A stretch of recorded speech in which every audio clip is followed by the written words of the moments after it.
چوتھی مجلس، قیام رمضان کا حکم۔ الحمدللہ رب العالمین والصلاة والسلام علی سید المرسلین محمد وعلی آلہ وصحبہ اجمعین ومن تبعہم بإحسان الی یوم الدین وبعد۔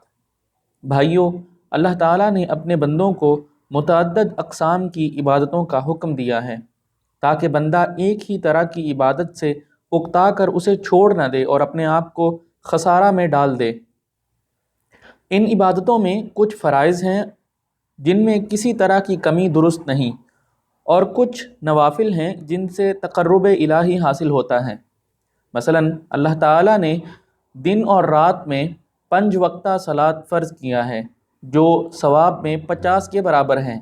پھر ان فرائض کی تکمیل اور مزید قربت الہی کے لیے نوافل کی طرف توجہ مبذول کرایا، جن میں سنن رواتب، فجر سے پہلے 2 رکعت، ظہر سے پہلے 4 اور بعد میں 2، مغرب کے بعد 2 اور عشاء کے بعد 2 رکعتیں ہیں۔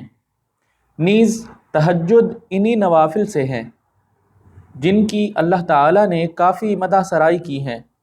فرمایا والذین یبیتون لربہم سجدا وقیاما، سورۃ الفرقان۔ وہ لوگ جو اپنے رب کے لیے سجدہ اور قیام کی حالت میں رات گزارتے ہیں۔ ایک حدیث میں فرمایا گیا افضل الصلاة بعد الفریضہ قیام اللیل، مسلم۔ فرض کے بعد افضل صلاۃ تہجد ہیں۔ وتر بھی رات کی صلاۃ ہے جو 1، 3، 5، 7، 9، 11 رکعت تک پڑھی جا سکتی ہے۔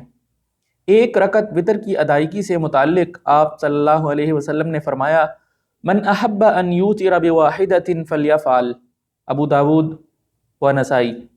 جو 1 رکعت وتر پڑھنا چاہے وہ ایک ہی پڑھ لے۔ 3 رکعت وتر سے متعلق فرمایا من احب ان یوتر بثلاث فلیفعل، جو شخص 3 رکعت وتر پڑھنا چاہے تو 3 رکعت پڑھے، ابو داود اور نسائی۔ واضح رہے کہ یہ تینوں رکعتیں مسلسل ایک تشہد اور ایک سلام سے پڑھی جائیں، جیسا کہ حضرت عمر بن الخطاب رضی اللہ عنہ نے پڑھا تھا۔ اوتر بثلاث رکعات لم يسلم الا فی آخرہن، طحاوی۔ یعنی حضرت عمر رضی اللہ تعالی عنہ نے تینوں رکعتیں ایک تشہد اور ایک سلام سے پڑھیں، یا 2 رکعت پڑھ کر سلام پھیر دیں پھر 1 رکعت پڑھیں، جیسا کہ عبداللہ بن عمر رضی اللہ تعالی عنہما کیا کرتے تھے۔ انہ کان یسلم بین الرکعتین والرکعۃ فی الوتر الی آخرہ۔ عبداللہ بن عمر 2 رکعت پڑھ کر سلام پھیر دیتے تھے، پھر 1 رکعت پڑھ کر سلام پھیر دیتے تھے، صحیح بخاری۔ 5 رکعت وتر آپ نے 1 تشہد اور 1 سلام سے پڑھی ہیں۔ حضرت عائشہ رضی اللہ تعالی عنہا فرماتی ہیں یصلی من اللیل 13 رکعۃ یوتر من ذلک ب5 لا یجلس فی شیء منہن الا فی آخرہن، صحیح بخاری اور مسلم۔ آپ صلی اللہ علیہ وسلم 5 رکعت وتر پڑھتے تو صرف آخری رکعت میں بیٹھتے تھے۔ 7 رکعت وتر پڑھنے کی صورت 5 رکعت کی طرح 1 تشہد اور 1 سلام سے آپ صلی اللہ علیہ وسلم کی سنت ہے۔ حضرت ام سلمہ رضی اللہ تعالی عنہا فرماتی ہیں یوتر ب7 وب5 لا یفصل بینہن بسلام ولا کلام۔ آپ صلی اللہ علیہ وسلم 7 رکعت اور 5 رکعت وتر پڑھتے، اور جب ایسا کرتے تو ان رکعتوں کے درمیان سلام اور کلام کے ذریعے فصل نہیں کرتے تھے، یعنی فاصلہ نہیں ڈالتے تھے۔ احمد، نسائی اور ابن ماجہ۔ 9 رکعت وتر بھی آپ 2 تشہد اور 1 سلام سے پڑھا کرتے تھے، جیسا کہ حضرت عائشہ رضی اللہ تعالی عنہا فرماتی ہیں کان یصلی 9 رکعات لا یجلس فیہا الا فی الثامنۃ فیذکر اللہ وبحمدہ،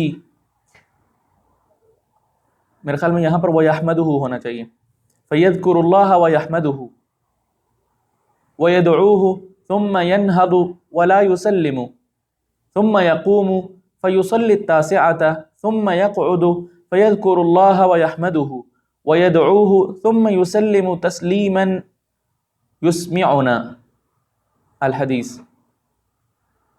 آپ صلی اللہ علیہ وسلم مسلسل 8 رکعت پڑھ کر 8ویں رکعت میں تشہد کرتے، پھر ذکر و تحمید کے بعد بغیر سلام پھیرے کھڑے ہو جاتے اور 9ویں رکعت پڑھ کر تشہد کرتے، ذکر و حمد اور دعا کرتے، پھر سلام پھیرتے۔ 11 رکعت وتر آپ صلی اللہ علیہ وسلم نے 2 طرح سے پڑھی ہیں۔ نمبر 1، 2 رکعت پڑھ کر سلام پھیر دیا، پھر آخر میں 1 رکعت وتر پڑھی، جیسا کہ حضرت عائشہ رضی اللہ تعالی عنہا فرماتی ہیں یصلی ما بین ان یفرغ من صلاة العشاء الى الفجر 11 رکعة یسلم بین کل رکعتین ویوتر بواحدۃ۔ بخاری، مسلم، ابو داود اور نسائی۔ آپ صلی اللہ علیہ وسلم صلاۃ العشاء سے فارغ ہونے کے بعد صلاۃ الفجر تک 11 رکعت پڑھتے تھے، ہر 2 رکعت پر سلام پھیر دیتے تھے، پھر 1 رکعت وتر پڑھ لیتے تھے۔ 11 رکعت وتر پڑھنے کا دوسرا طریقہ، 4 رکعت پڑھ کر پھر آخر میں 3 رکعت آپ صلی اللہ علیہ وسلم نے پڑھی ہیں۔ حضرت عائشہ رضی اللہ تعالی عنہا فرماتی ہیں یصلی 4 فلا تسأل عن حسنہن وطولہن ثم یصلی 4 فلا تسأل عن حسنہن وطولہن ثم یصلی 3۔ آپ 4 رکعت لمبی اور اچھی طرح سے پڑھتے تھے، پھر 3 رکعت پڑھتے تھے۔ صحیح بخاری اور مسلم۔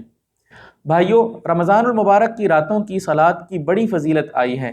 فرمایا گیا من قام رمضان ایمانا واحتسابا غفر له ما تقدم من ذنبه، جس نے ایمان اور نیک نیتی کے ساتھ رمضان کی راتوں میں نوافل پڑھی، اس کے پچھلے گناہ صغائر یعنی صغیرہ گناہ، اس کے پچھلے گناہ معاف کر دیے جائیں گے۔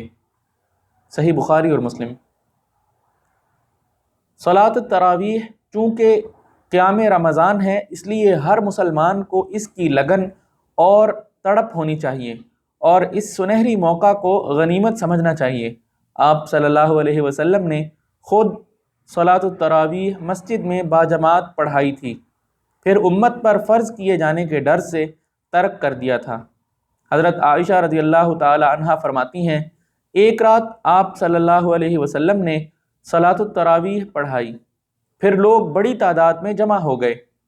تیسری یا چوتھی رات آپ صلی اللہ علیہ وسلم نکلے ہی نہیں، پھر صبح ہوئی تو آپ نے فرمایا قد رأیت الذی صنعتم فلم یمنعنی من الخروج الیکم الا انی خشیت ان تفرض علیکم قال وذلک فی رمضان۔ تم لوگوں نے جو کچھ کیا میں دیکھتا تھا، مگر اس ڈر سے نہیں نکلا کہ کہیں تم پر یہ فرض نہ کر دی جائے۔ صحیح بخاری اور مسلم۔ وطر کے ساتھ صلاۃ التراویح 41، 39، 29، 23، 19، 13 اور 11 رکعت تک سلف صالحین سے منقول ہے، لیکن صحیح 11 رکعت ہی ہیں، جیسا کہ حضرت عائشہ رضی اللہ تعالی عنہا فرماتی ہیں ما كان يزيد في رمضان ولا في غيره على 11 ركعة۔ صحیح بخاری اور مسلم۔ آپ صلی اللہ علیہ وسلم رمضان یا غیر رمضان میں 11 رکعت سے زیادہ نہیں پڑھتے تھے۔ البتہ 13 رکعت سے متعلق بھی ایک روایت حضرت عبداللہ بن عباس رضی اللہ تعالی عنہ سے آئی ہیں كانت صلاة النبی صلی اللہ علیہ وسلم 13 رکعة من اللیل۔ بخاری۔ آپ صلی اللہ علیہ وسلم 13 رکعت تہجد پڑھتے تھے۔ حضرت عمر بن الخطاب رضی اللہ تعالی عنہ نے ابی بن کعب اور تمیم الداری کو حکم دیا تھا کہ لوگوں کو تراویح 11 رکعت پڑھایا کریں۔ موطا۔ افسوس کہ آج کل صلاۃ التراویح اتنی عجلت اور تیزی سے پڑھتے ہیں کہ سکون و طمانینت بالکل باقی نہیں رہتی، جبکہ اطمینان اور سکون صلاۃ کا ایک اہم رکن ہے۔ چنانچہ سلف صالحین ایک ایک رکعت میں کئی کئی صورتیں پڑھ جاتے تھے، حتیٰ کہ طول قیام کے سبب انہیں لاٹھی وغیرہ کا سہارا لینا پڑتا تھا، جبکہ علماء کا کہنا ہے کہ صلاۃ اتنی جلدی کرنی کہ مقتدیوں کی سنت چھوٹ جائے امام کے لیے مکروہ ہے۔ پھر بھلا سوچئے کہ واجبات کے چھوٹ جانے پر کیا حکم لگایا جا سکتا ہے۔ امن و امان کی صورت میں عورتیں صلاۃ التراویح مسجد میں ادا کر سکتی ہیں۔ حدیث میں ہے لا تمنعوا اماء اللہ مساجد اللہ، اللہ تعالیٰ کی بندیوں کو مسجد سے مت روکو۔ راستہ پرامن ہونے کے ساتھ ساتھ ضروری ہے کہ عورت نقاب پوش ہو اور وہ خوشبو، بجنے والے زیورات اور بلند آواز سے گفتگو وغیرہ سے پورے طور پر اجتناب کرے۔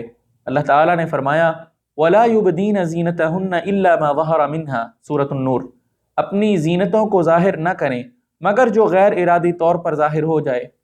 واضح رہے کہ مردوں کے برعکس عورتوں کا آخری صف میں پڑھنا سنت ہے۔